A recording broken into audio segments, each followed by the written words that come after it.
Shabbat Shalom, Cantor Rosenberg. So thank you for being here. It's really wonderful. I was thinking as I walked here when we did the spring retreat, which was like our first foray into being back together, even though we were all outside the whole time, which would be nice today. So it's really nice to be able to, 6 months later, to be here and be in person. We had a nice Shabbat morning this morning, and it's really great to really see so much more activity in the building, and it feels like we're really heading in the right direction, and I hope that continues.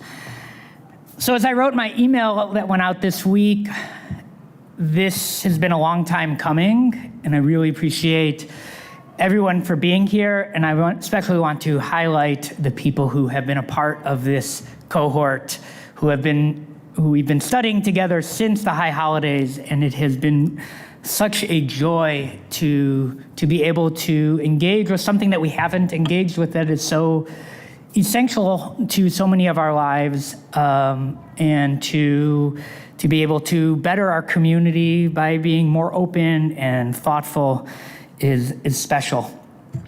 And so I'm going to turn it over to our speakers in 1 second, but I just wanted to read something that I took from the Moth, from their website. And these are their values. We believe that processing experience through narrative can provide insight and agency. We believe that listening to stories can widen our perspective and help us realize what we have in common. We believe that a community is strengthened when its members share stories with one another. Our strategy: create a supportive space in which people can listen and be heard. I think that's in part what Road Faith Tzedek has been able to do over the years. I think that's what Torah is. That's what community is for. And with that, I want to just thank again our speakers, Diane, Dan, and Shirley, and turn it over to Diane.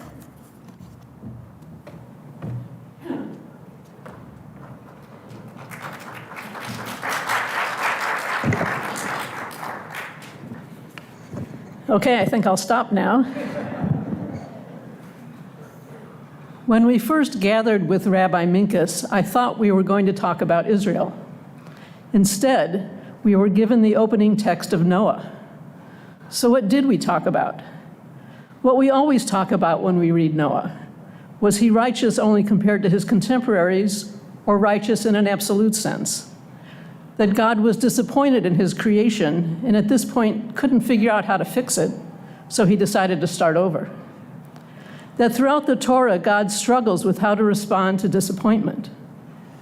If you think of Noah as a story, and then substitute Israel for the Noah character, and the American Jewish community for the God character, it turns out you are talking about Israel. Our rabbi is a clever guy. Then Rabbi Minkus asked us to state an opinion on Noah's righteousness and whether it mattered.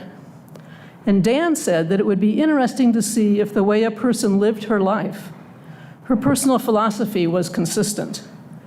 Would the answer to the Noah question, the Israel question, be the same as the answer to other questions that have come up over time? Whoa, there are some real philosophers in the Road Faith Tzedek community, and I am not one of them.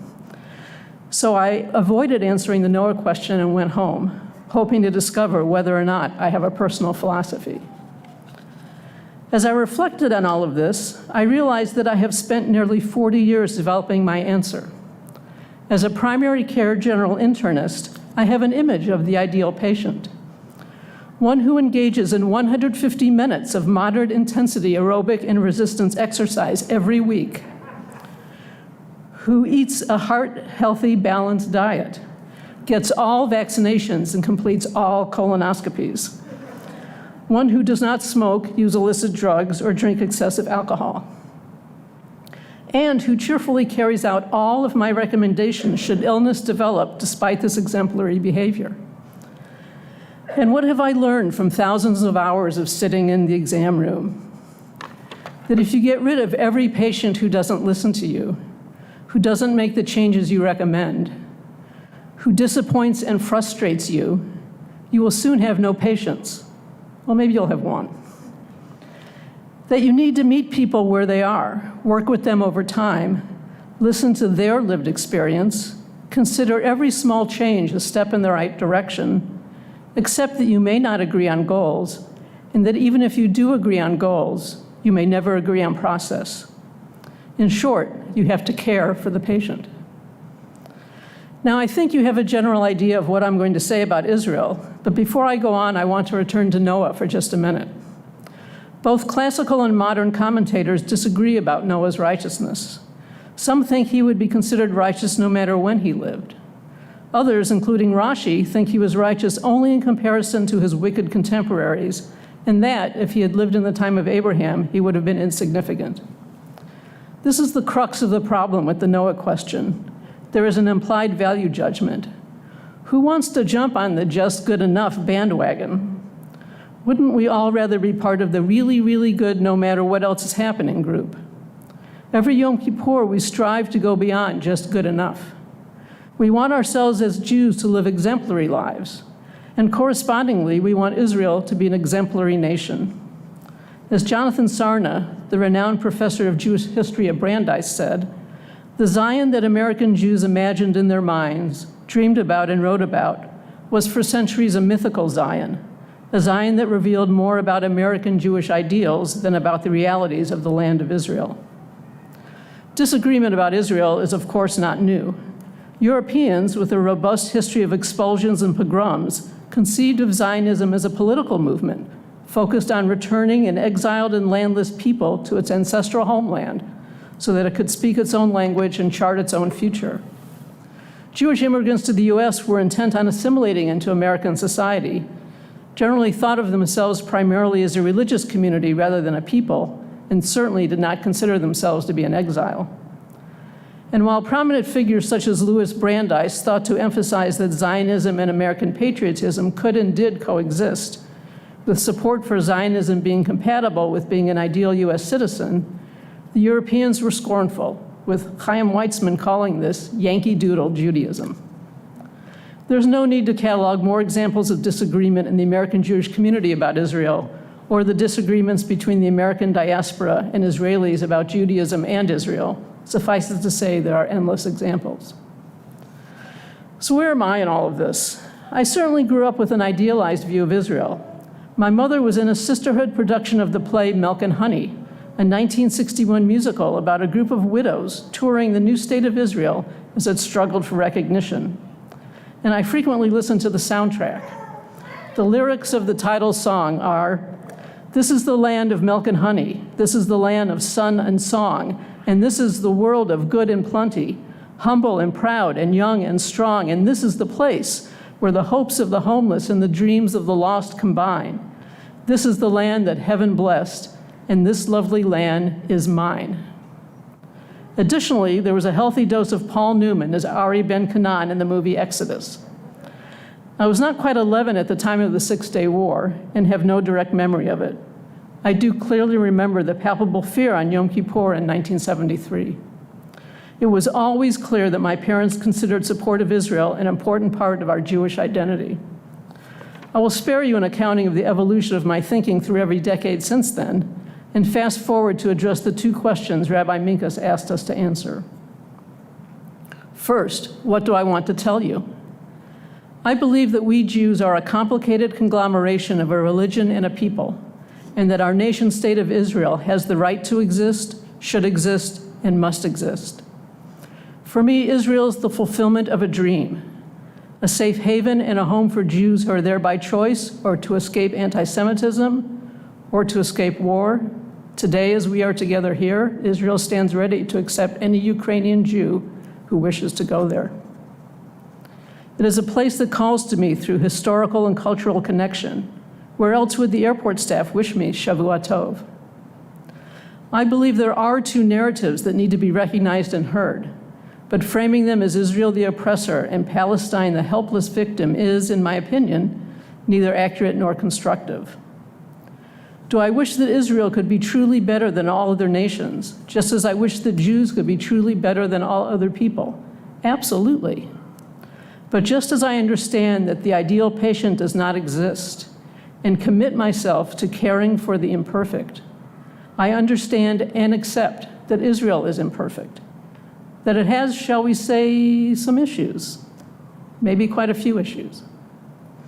Israel is in fact a normal country, just like other countries. This became abundantly clear to me when I finally visited in 2014. People go to work, drink coffee at cafes, take their children to the park and beach. Some people are rich and some are poor. Some people are treated better than others. Some struggle to find their place in the many-layered, complex, and diverse Israeli society. Some people agree with government policies and some disagree. There are extremists, and there are people working towards coexistence. As Lital said during one of our discussions, for Israelis, Israel is not a symbol. It is just the place they live. And then what am I afraid to hear? First, I'm afraid to hear unbridled criticism of Israel. When I say this, I do not mean that there's nothing to criticize. I could read off a list of things with which I disagree, and sometimes I'm disappointed. I'm afraid to hear only critical comments without context and without acknowledgement of what is good and admirable about Israel. I'm afraid when it seems that in the quest to move beyond the idealized Israel, the negative is the only focus, or perhaps even the preferred focus. And I am most afraid of the way that criticism of Israel can and does quickly degenerate into anti-Semitism. Just as it is wrong to say that all criticism of Israel is anti-Semitic, it is wrong to say that none of it is. When I hear language that demonizes or delegitimizes Israel or applies a double standard to Israel, I feel the need to keep whatever disagreements I have with Israel to myself and to be a defender of Israel. Most of all, I'm afraid to hear a loss of hope. Israel is young. As countries go, it is not even an adolescent. The United States was a similar age in 1850. Where were we in our development then? The Israelis have recently elected a broad-based coalition government that is beginning to address some of the fundamental issues in Israeli society. To me, this is a time to be hopeful and patient, to understand that change takes time, and to remember that while we may dream of a more perfect Israel, others dream of no Israel at all. Thank you to Rabbi Minkus for his wonderful sermon on Rosh Hashanah and for bringing us together to talk about Israel. And thank you to Dan, Shirley, Lou, Ben, Lital, Julie, Sarah, Lisa, and Tom for serious and thought-provoking discussions. Shabbat Shalom.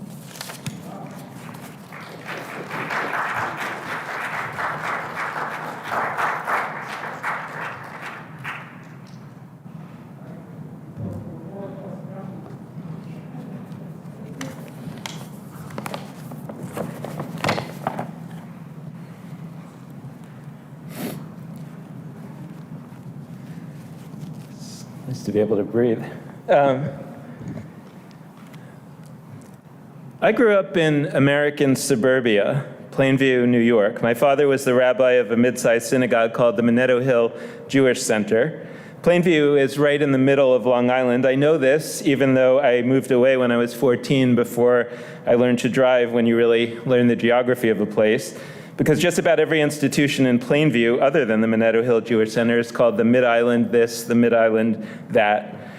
I was the rabbi's oldest child, so my bar mitzvah was a major event. They opened the wall that divides the sanctuary from the social hall, just like we have at Rodfei Tzedek, and set up the seating for the high holidays, and every seat was taken.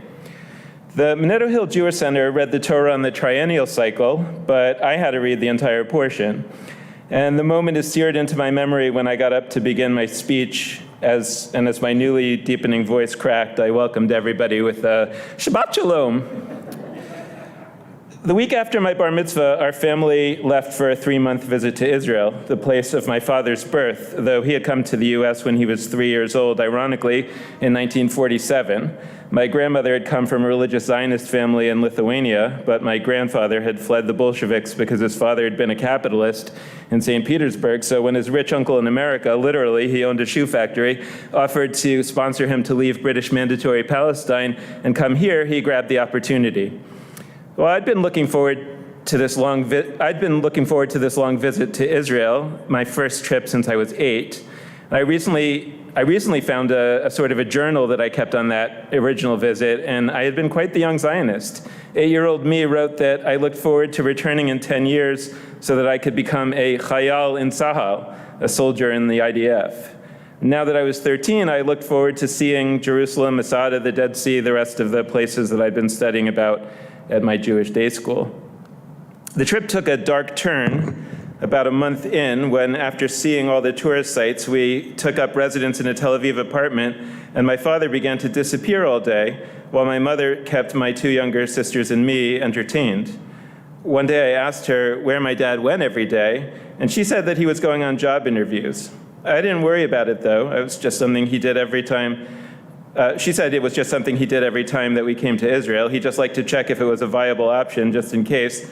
But I guess someone made him an offer he couldn't refuse because my parents announced a few weeks later that we would be moving to Israel permanently. And I suddenly became the most patriotic American there ever was.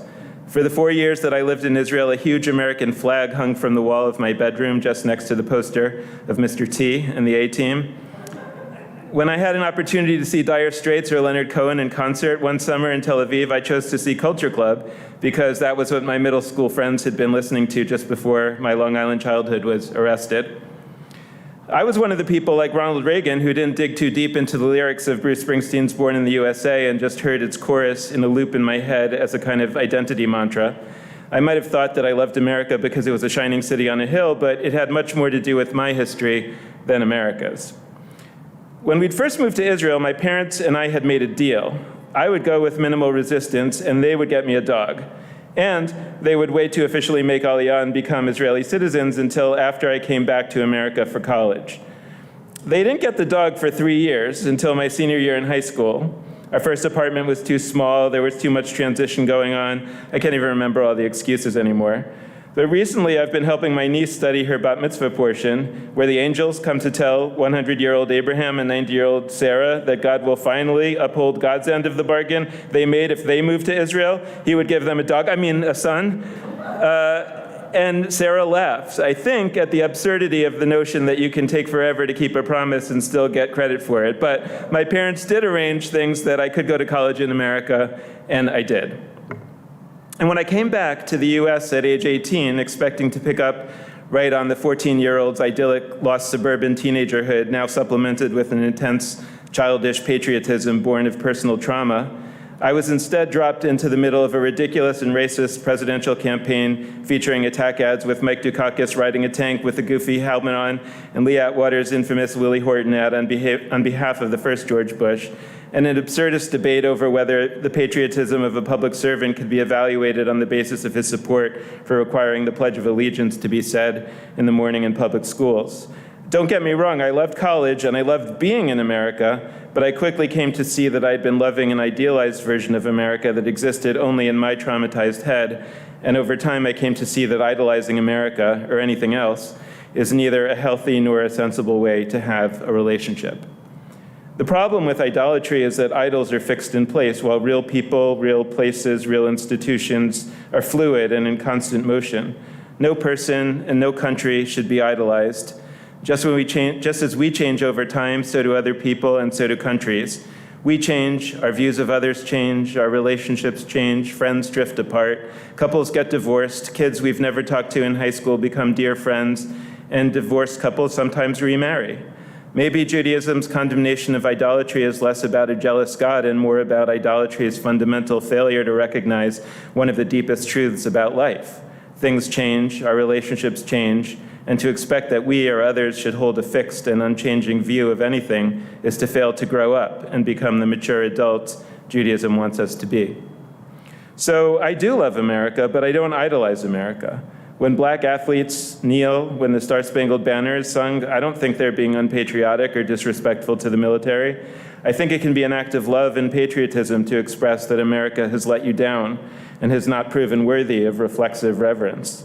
I'm not afraid of their critique of America, and I'm grateful to them for their courage to express it so that we can all be shaken out of idolatrous complacency and work to make America better so that maybe one day it can earn the respect that some demand be shown unconditionally. I don't feel the need to defend America. Quite the contrary, I think that those who criticize America and say America can do better are the only way America might ever get better. They are the true patriots, not the 14-year-old me with a big flag on my wall, whose devotion to America actually had very little to do with America and didn't help a single person other than maybe me. I went back to visit Plainview, New York a few years ago, and wow, it was boring. I idolized America because I'd lost this? How strange to go back and see it with adult eyes and with clear eyes. And so, just as I'm not afraid of those who criticize America, I'm not afraid of those who criticize Israel either. They should be listened to, not shut down. They will turn out to be a blessing to Israel because they will make Israel better. There's hope for Israel and for our relationship with Israel only because it has the capacity to hear critique and get better, because it's not an idol standing in the same pose forever as the desert sands eventually reclaim it, as the desert sands have reclaimed every other idol there ever was.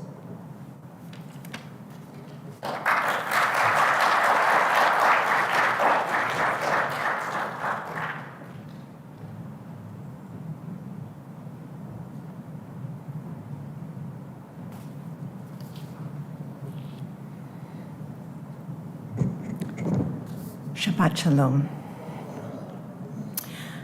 I can't separate thinking about Israel from feeling about Israel. And my feelings go back to childhood, times I barely remember. Before there were thoughts, there were songs. As a little girl, I learned songs with very few words, but such catchy tunes and rhythms that they stuck for good.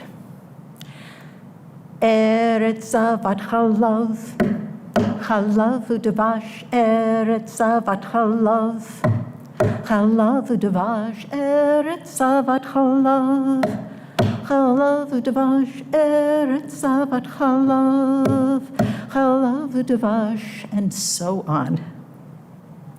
A land flowing with milk and honey. I learned that song way before I knew where the words came from, before I knew anything about the land of Israel. As I grew older, I absorbed from my mother a taste for popular fiction. I read Leon Uris's Exodus when it was published.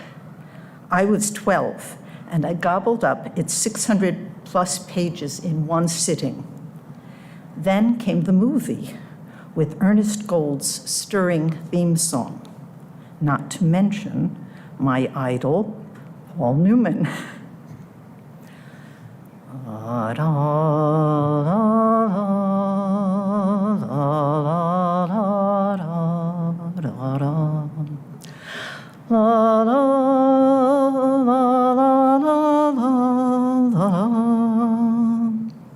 And so on. I loved that. I wasn't the only one. The song won an Oscar. I had come to associate Israel with beauty and promise and heroism. I loved Israel. Of course, I learned Hatikva with its words of our hearts, our souls, our hope. I learned its stirring melody before I knew of Smetana's Moldau. As I grew, I learned more. I found that my father and mother were lifelong Zionists, members of ZOA and Hadassah. I learned about the history of Jews in Europe, about Herzl, about anti-Semitism and the Holocaust. I discovered that words of the songs came from the Torah and that the land of Israel is bound to the Jewish people and the Jewish religion. Much of what I learned validated and deepened my childhood impulse to love Israel. Finally, I visited Israel. I saw the beauty firsthand. I felt the sense of history as I explored the layers of excavations. I drew closer to the Jewish people as I walked where Joshua had first entered the land, sat where King David composed the Psalms, supposedly, as I saw a lone camel appear over a Judean hill, as I heard Hebrew all around. I also learned about other people, their cultures and religions and histories, about divisions among Jews, divisions among Israelis, divisions between the US and Israel. I learned about the frustrations and evils of compromise in our country's decision-making and in Israel's. What to do with this knowledge? When anyone raised questions related to Israel in the presence of my mother, I saw her react quickly and angrily. Don't be a self-hating Jew. Learn the facts. Everyone hates Israel. But what do? I look back at my childhood love of Israel and ask, was it just a romance? Now Uris's book looks inadequate. I'd be embarrassed to read it again. Should I discard my love of Israel as I discard Eva Marie Saint and Sal Mineo in the Exodus movie? I'd never discard Paul Newman. My answer is no. Israel is much, much more complex than my songs about milk and honey and pioneers. Israel faces heartbreaking problems, both internally and internationally. The state and its people sometimes do bad things. While I yearn for Israel to be a light unto the nations, I can't see it that way yet. I criticize Israel in some settings to some people. But always, behind any other thoughts or feelings, there abide my original love and dedication to the land. I would like to believe everyone around me shares that foundation, that starting point. When I sense that someone does, I, unlike my mother, welcome discussion of Israel with that person, wherever it leads. But when I confront someone who doesn't know that love, I feel hurt. When the rabbi convened this group to discuss our connections to Israel, I experienced some qualms. I knew we were chosen for our differences, and I feared I might be distressed or offended or rejected by others. I was relieved to find that everyone was gentle and receptive and understanding. Perhaps I should have known that in this congregation with this rabbi, that would be the case. I am reassured and grateful. People have essential feelings, points at which they are most sensitive, most vulnerable. That's where love of Israel lies.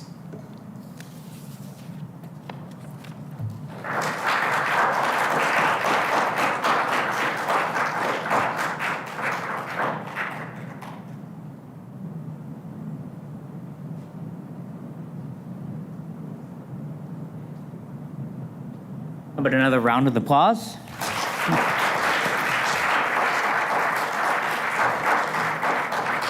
Thank you, Diane, Shirley, and Dan. And also thank you to Sarah, to Lisa, to, oh boy, who else was in the group? Julie, Ben Walter, Tom Covert, and Lou Phillipson. Am I missing anybody else? I don't think so. And Lee Tao. Lee Tao's not here. She's on Zoom, so thank you, Lee Tao. We don't get anywhere by keeping things in. Sharing stories and sharing a part of ourselves is important for any topic, and I want to think important in any context, but it's essential when we're a community. And I want to thank all of you for showing up, whether here on Zoom, here in person or on Zoom. And I look forward to the upcoming talks. There will be 2 more. So thank you, and Shabbat Shalom.